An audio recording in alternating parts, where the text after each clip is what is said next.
I'm going to show you how I set up my Kontakt with multi-output and drum pattern conversion from both GGD grooves and Ugritone. First, let's get an instance of Kontakt going and load up Architects. To get the drums on separate output tracks, we need to route the Architects mixer tracks to separate outputs inside Kontakt. If you can't see enough outputs in the Architects mixer routing section, you need to add output channels inside Kontakt. Go to View, Classic View, make sure the output section is visible, and use the Preset /Batch Configuration button to load a multi-track preset, or use the plus button to add tracks. You might need to restart your DAW to see the tracks in Ableton. Now we can jump back to default view and assign all different mic positions to their own tracks using the Architects mixer panel. I'll start with the kick on out 2, snare on out 3, and so forth. Out 1 can be used as a mixed output later if it's needed. Now let's create corresponding audio tracks in Ableton and rename them to match the Architects mixer. Then let's set the kick track's monitoring setting to in so the track's monitoring is on even when it's not armed. In the input type dropdown, we need to select our Kontakt track.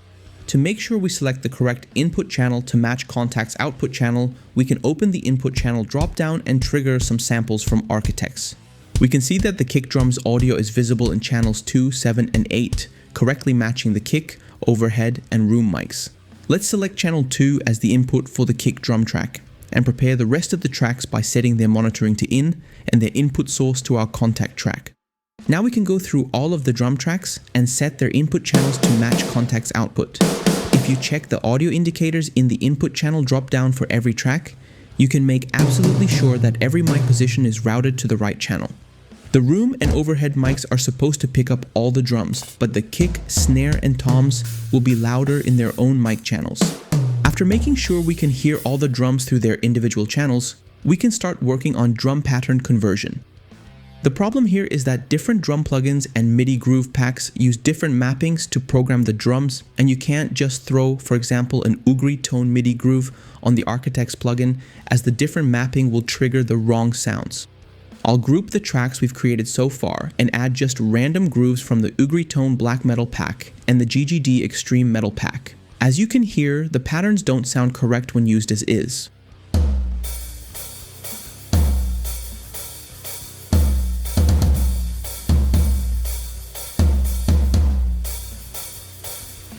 For clarity, I'll rename the imported MIDI clips to represent their mapping.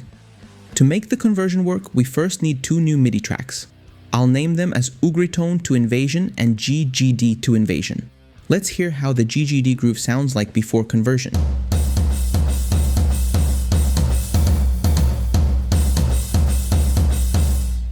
Not correct. To convert the patterns, I've built these MIDI effect racks that map each incoming note to the correct sound in the target mapping. This happens on the fly without having to edit the actual MIDI files. You can also easily use MIDI grooves with different mappings in the same project, as I'll show you in a bit. There's a link in the video description to download the converters I've made so far. They are €5 a piece, but you can easily make your own. It just takes some time to go through all the notes. To hear the converted grooves, we need to set our Kontakt tracks monitoring to in and have our converter tracks output the converted MIDI to Kontakt.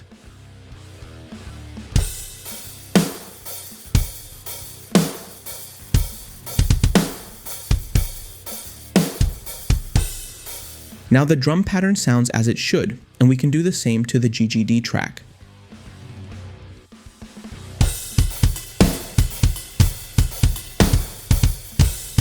As both tracks are now routed to the same Kontakt instance, they are playing on top of each other. Obviously it doesn't sound good, but let's say we like the ride pattern on the GGD groove and want to use it with the Ugritone beat.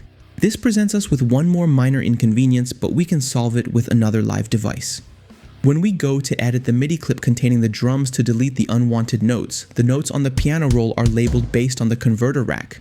Unfolding the piano roll displays all the notes, even the ones this drum mapping isn't using, and folding the piano roll only shows the notes used in the clip in hand. To clearly see which drum sounds are available in the chosen mapping, we can use the following trick. We need to add 2 more MIDI tracks. These are the tracks where you'll bring in your grooves and do your writing. If you download my converter rack device, an empty drum rack with pads named to correspond with the mapping is included. Let's bring these drum racks to their respective tracks. The devices can be deactivated, as they are there only to visualize the mapping. If we now bring the MIDI clip to this track and open the piano roll, we can see all available sounds for this mapping clearly labeled. However, as this track isn't yet routed to Kontakt, it doesn't produce any sound. What we need to do now is set the converter tracks to receive MIDI from the new tracks we just created. We'll do this by again setting the track's monitoring to in and selecting our new MIDI track on the input dropdown. Now as we trigger samples, the MIDI is first relayed to the converter track, which remaps it to the right mapping and relays it again to Kontakt.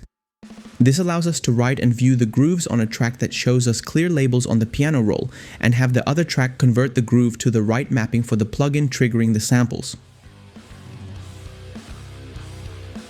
After doing the same to our GGD track, it's super easy to see which notes to delete to only have the right pattern remaining.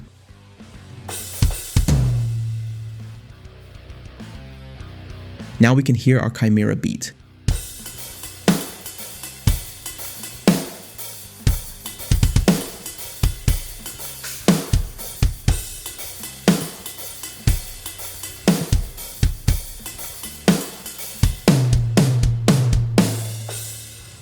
To clean up, we can group the output and converter tracks and save the live set as a template.